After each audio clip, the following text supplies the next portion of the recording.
Ժողովուրդ ջան, այս մեր վարորդների տրամաբանությունը հասկանալու համար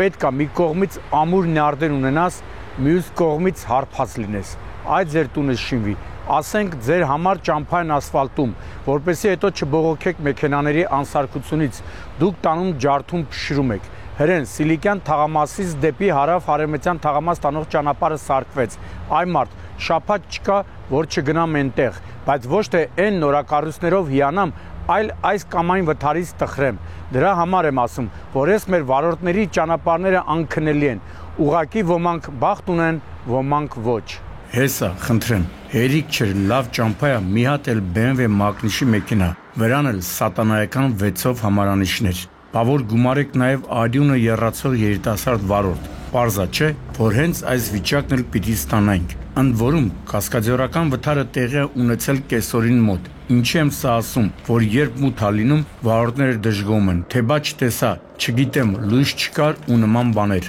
Ոչ, հարգելիներս, լավ էլ լույս ա եղել։ Երբ BMW-ն դուրս ա եկել երթևեկելի գոտուց, բախվել բազալտե եզրաքարին, ապա կոտրել երկու երկաթե էլեկտրասյուներն ու հայտնվել ճանապարհի մեջտեղում։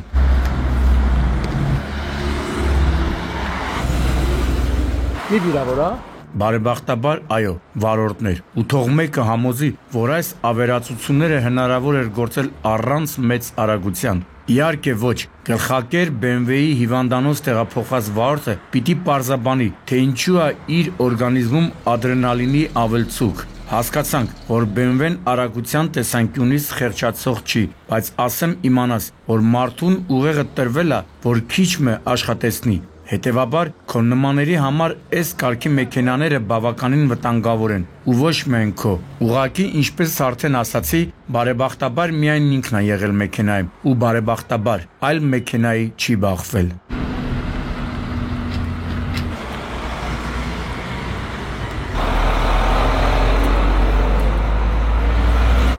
Էս էլ Ասլան վարորդը, բայց չիմացաք, տեղափոխել են հիվանդանոց, որտեղ անհրաժեշտ բուժօգնություն ստանալուց հետո հրաժարվել է հիվանդանոցում մնալուց, թափով վերադարձել է վթարի վայր։ Սթափության փորձաքննության էլ են ենթարկել, պարզվել է, որ սթափ է։ Իսկ ես կգերադասեի, որ սթափ չլիներ, որպեսզի այս կատարվածին ինչ-որ արդարացում ունենար։ Այսինքն, ոնց ֆռում ես, մտավոր կարողություններն ես էլի քննարկում։ Պահ, էս ինչ ենք տեսնում։ Ազանգի հետքերով շտապում էի աշտարակի խճուղի, որպեսզի արձանագրեմ այս պատկերը ու ճանապարհին մտածում էի, թե ոնց կլիներ։ Մի տևական ժամանակ չենք լսել պարեկների մեքենաների մասնակցության վթարների մասին։ Փաստորեն շատ ուրախացանք, սակայն դեպքի վայրում լսելով տեղի ունեցածի ճշմարտությունը, հասկացա, որ կարող ենք էլի ուրախանալ, որովհետև կատարվածում պարեկի մեղքը չի եղել։ Ամեն ինչի մասին սակայն հերթականությամբ։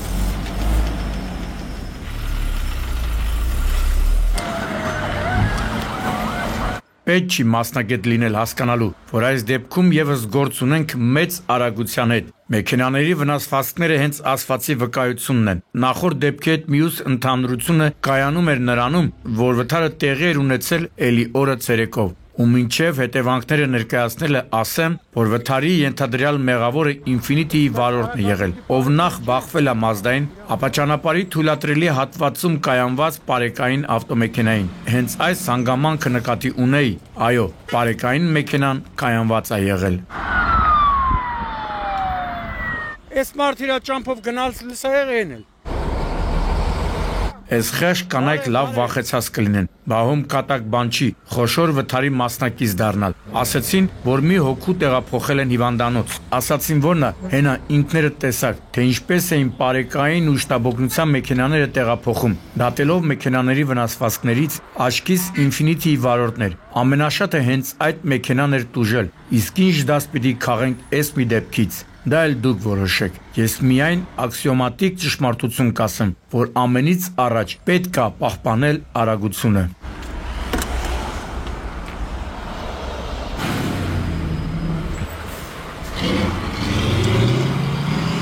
Ով աման, եսի մե, չգիտեմ, Բարձյալը ում ինչ չի տվել, մեզ հաստատ հանրային տրանսպորտի նորմալ վարորդ չի տվել։ Ուզում քաղաքապետին հարցնեմ, Ավինյան ջան, ձեր պարկում էլ ավտոբուս մնացել է, լավ, neujeli դժվար է ճիշտ սելեկցիա անելը, թե նորմալ մարդ չկա։ Իհարկե, չեմ զարմանա, եթե երկրորդ տարբերակ լինի, բայց վստահ էլ չեմ, որ առաջինը նորմալ կիրառում են, իսկ հերթական հետևանքը մայրաքաղաքի Ռուբինյանց փողոցում կատարվածն էր։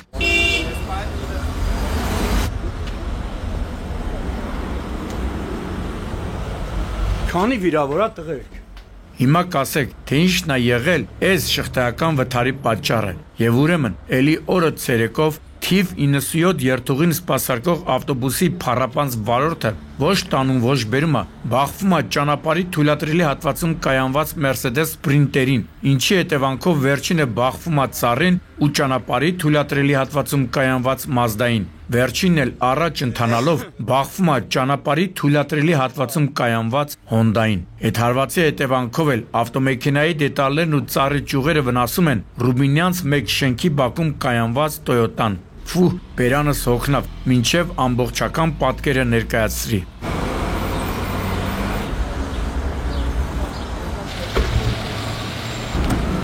Տեսնես, այս պարեկի ձեռքն էլ է հոգնել կատարվածը արձանագրելով։ Բացի ավտոբուսի վարորդից, մյուս վարորդների վիճակը պատկերացնում եմ։ Լավ մանթրաշեն։ Մեքենան քո համար թույլատրելի հատվածում կայանես ու գաս տեսնես, որ ավտոբուսի անպատասխանատու վարորդը մտառն է թողել։ Լավը ավտոբուսի մեջ եղած ուղևորները չեն տուժել։ Քաղաքային իշխանություններ, սենց բաների դեմ նառեք, թե չէ միայն ուղևորս բարձրացնելով չի։ Ուղևորն էլ ուզում է ապահով տեղ հասնել։ Էնի վնասվել է, երևի բանման է թռվրեն, հա։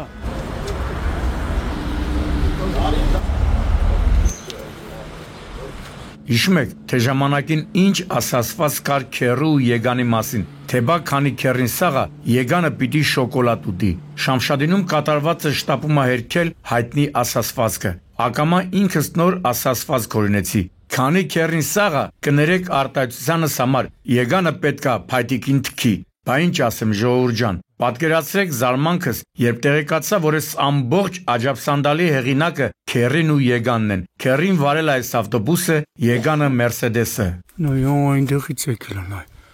Ո՞ր հենա ժողովուրդ։ Քանի ուղևոր են եղել մեջը։ Շոֆերը լավ է կառավարել։ Փորձ ունեցող է եղել։ Դեպքը տեղի էր ունեցել առավոտ 8:30-ի սահմաններում Իջևան Բերդ ճանապարհին, Տավուշ գյուղի տարածքում։ Այս անգամ էլ է գործել Զակոն Պոդլստին։ Նկատի ունեմ, որ վթարված ավտոբուսում գտնվել է 11 մարդ, բայց փաստորեն Բարձյալը ոչ մի պրետենզիա չի ունեցել ավտոբուսի ուղևորներին, քանի որ նրանցից ոչ ոք լրջորեն չէր տուժել։ Դե այդ հարցում օգնել են նաև գյուղացիները, արագ դեպքի վայր հասած փրկարարներն ու շտաբօգնության բրիգադները, որոնք բացի օպերատիվությունից նաև մասնագիտական որակումներով են աչքի ընկել։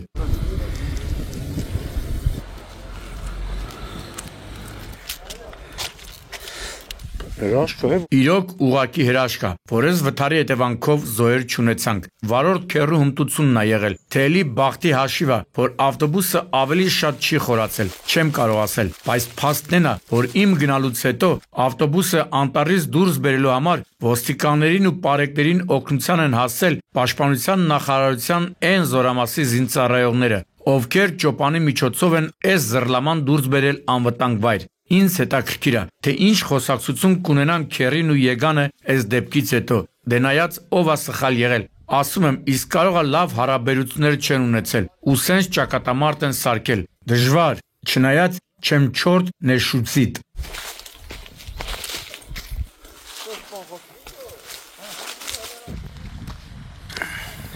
Հրաշքներն այսքանով ավարտվեցին, եկան տխուր պահերը։ Դե իհարկե, երբ խորհրդային արտադրության մեքենայի մատը խառն է, Բարձյալն էլ է տեղ անզոր լինում։ Մարգարավ Վանաձոր Տաշիր ճանապարհին ենք։ Իդեպ, վերջին մի քանի շաբաթում մի քանի անգամ այստեղ այցելեցի, իսկ դա նշանակում է, որ այս ճանապարհը եւս ձեռք է բերում Մաոցուի համբավ։ Քուչակ գյուղի վարչական տարածքում, ինչպես տեսնում եք, իրար են բախվել Վոլվոն ու Զրովեցը։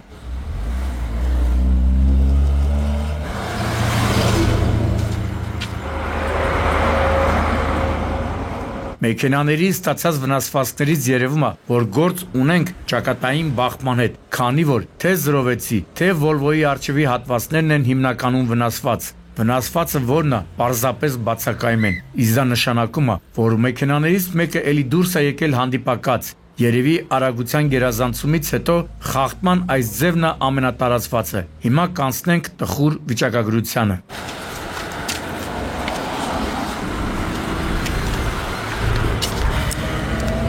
Բախումն այնքան ուժգին է եղել, որ փրկարարները մեքենաներում գտնվածներին դուրս են բերել օգտագործելով հատուկ տեխնիկա։ Իսկ քիչ մարդ դուրս չեն բերել։ Վիրավորների թիվը 5-ն էր, որոնցից 2-ը անչափահաս էին։ Բոլորին տեղափոխել էին ապարանի հիվանդանոց։ Որոշ ժամանակ անց այնտեղից ահազանգ ստացվեց, որ վիրավորներից մեկը մահացավ։ Անկեղծ ասած չունեմ տեղեկատվություն մյուսների առողջականի մասով։ Հուսամ ամեն ինչ լավ է, թեև վթարը իրոք սարսափելի է եղել։ Ոնց կորն տանումը չէ, հա։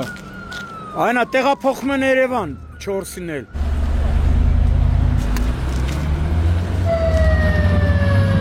Էս էլ արդեն Մավան ճանապարհի որակումը ստացած Երևան-Երասխ M2 տրասը։ Ինչ խոսք, լավ ճանապարհ է։ Այսինքն հասկացաք, չէ, ինչով սկսեցինք։ Տեսանյութը դրանով էլ ավարտում ենք։ Նկատի ունեմ որակյալ ճանապարհներին վթարները, բայց այդ ճանապարհներն էլ են ունենում թաքնված վտանգներ։ Երբ երկար ժամանակ դրանց տիրություն չեն անում, կարող են գոյանալ փոսեր, որոնք անձրևի ժամանակ չեն երևում ու մտածելով, թե ընտիր ճանապարհը կարելի է ադրենալինի ծարավը լրացնել, վարորդը ընկնում է ծուղակը։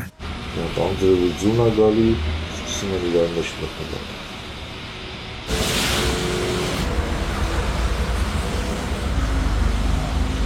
Մի ճանշինին ասես այն փոստն եղեք կճղեն իրանց, կասեն փոսը, ջրափոսը ինչ կապ, ջուրը ինչ կապ, հան ճանապարհը փոս,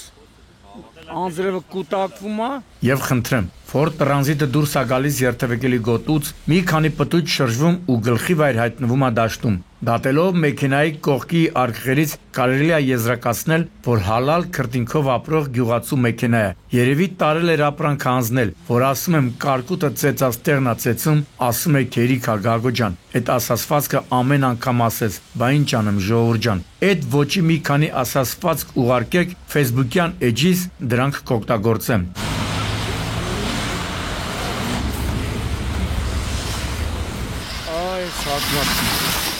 Թերևս նկատեցիք, որ գլխի վեր շրջված մեքենայի կողքը ծածկված դիկ է։ Այո, վթարի հետևանքով մեկ հոգի տեղում մահացել էր։ Եվս 2-ին մարմնական վնասվածքներով տեղափոխել էին Մասիս բժշկական կենտրոն։ Այս դեպքում էլ են փրկարարները հատուկ տեխնիկա օգտագործել մահացածի մարմինը մեքենայից դուրս բերելու համար։ Ահավոր էր։ Ինչպես հետո պետք է պարզվեր, մահացածը Արարատի մարզի բնակիչ 59-ամյա Արայիկն էր։ Պարոնայք ճանապարհաշինարարներ, սարքեցիք, ապրեք։ Իսկ ով պետք է հետևի դրանց շահագործմանը։ Եթե Աստված մի արածցե նման դեպք լինի, հաստատ չեմ խնայելու, անուն առ անուն տալու եմ։